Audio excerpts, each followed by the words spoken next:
بسم اللہ الرحمن الرحیم۔ معزز خواتین حضرات، السلام علیکم ورحمۃ اللہ وبرکاتہ۔ اگر شوہر بیوی کو طلاق کا اختیار دے تو اس کی حیثیت کیا ہے؟ یہ ہے آج کے حدیث کے سبق کا موضوع۔ مشکات المصابیح کتاب النکاح، باب ہے خلع اور طلاق کا، 3286 حدیث کتاب میں، اور تیسری ہے باب میں۔ الفاظ حدیث مبارکہ کے سماعت فرمائیے گا۔ وعن عائشہ رضی اللہ تعالی عنہا قالت خیرنا رسول اللہ صلی اللہ علیہ وسلم فاخترنا اللہ ورسولہ فلم يعد ذلك علینا شیئا، متفق علیہ۔ معزز خواتین و حضرات، یہ حدیث جس طرح آپ نے سماعت فرمایا صحیح بخاری اور صحیح مسلم کی ہے۔ حوالہ نوٹ فرمائیے، صحیح بخاری کتاب الطلاق 5واں باب ہے، ایسے شخص کے بارے میں جس نے اپنی بیویوں کو اختیار دے دیا۔ 2563 اور 62 یہ دو جگہ صحیح بخاری میں حدیث ہے۔ صحیح مسلم میں یہ 5 جگہ پر ہے، سنن ترمذی میں 2 جگہ پر ہے، سنن ابی داؤد میں 1 جگہ پر ہے، سنن ابن ماجہ میں 1 جگہ پر ہے، امام نسائی کی سنن الصغریٰ میں یہ حدیث 7 جگہ پر موجود ہے، اور مسند الحمیدی میں بھی ہے۔ اس کا مطلب یہ ہوا کہ یہ حدیث سند کے اعتبار سے تمام تر شکوک و شبہات سے بالا تر ہے۔ ترجمہ سماعت فرمائیے گا۔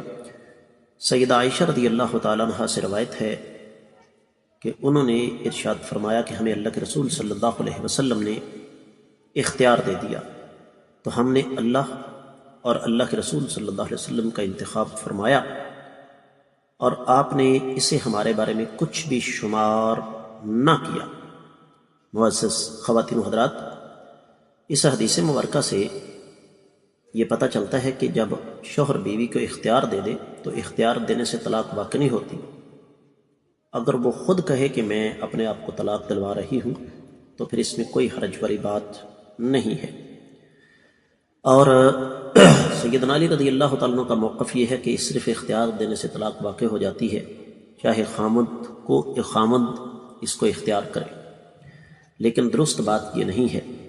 صحیح بات یہی ہے کہ اگر شوہر نے بیوی کو طلاق کا اختیار دیا تو جب تک عورت اس طلاق کا اقرار نہ کرے، طلاق کا، عورت یہ کہے کہ میں شوہر کی بجائے طلاق کو پسند کرتی ہوں، تو پھر طلاق ہوگی۔ اور اگر عورت یہ کہے، جس طرح کے حدیث مبارکہ کے الفاظ واضح ہیں کہ نہیں جی مجھے طلاق نہیں چاہیے، بلکہ میں آپ کے ساتھ ہی رہنا چاہتی ہوں، تو پھر طلاق نہیں ہوتی تھی، نہیں ہو سکتی تھی۔ اب اس کا ایک پس منظر ہے، اور وہ یہ ہے کہ جب فتوحات کا سلسلہ وسیع ہوا تو مسلمانوں کی مالی حالت کچھ بہتر ہو گئی، تو آقا علیہ السلام کی ازواج مطہرات بھی آخر خواتین ہی تھیں، تو انہوں نے دیکھا کہ مہاجرین اور انصار کی خواتین کھلا کھاتی پیتی ہیں، تو انہوں نے نبی علیہ السلام سے مطالبہ کیا کہ ہمارے خرچے میں اضافہ کیا جائے۔ آقا علیہ السلام سادگی پسند تھے، آپ کو یہ بات پسند نہ آئی، آپ نے علیحدگی اختیار کی۔ 1 مہینہ جاری رہا یہ علیحدگی کا سلسلہ۔ اس کے بعد یہ اختیار دیا اور فرمایا اپنے والدین سے مشورہ کر لو۔ تو سیدہ عائشہ رضی اللہ تعالیٰ نے فرمایا آپ کا یہ کیسے ہو سکتا ہے، اس بارے میں ہم مشورہ کریں؟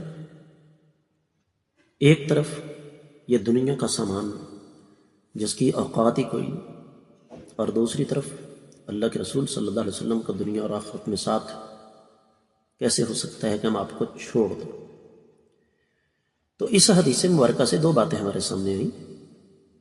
ایک تو یہ کہ شوہر اگر بیوی کو اختیار دے تو جب تک بیوی طلاق کو اختیار نہ کرے طلاق نہیں ہو سکتی۔ اور دوسرا بنیادی سبق ہماری خواتین کے لیے ہے کہ آپ یہ فیصلہ کریں کہ غریب لیکن نیک دیندار شوہر آپ کو چاہیے، جو دنیاوی معلومات چاہیے۔ سبق کو آگے نشر کرنا مت بھولیے گا۔ اس کے ساتھ ہی آج کے سبق سے اجازت چاہوں گا۔ السلام علیکم ورحمۃ اللہ وبرکاتہ۔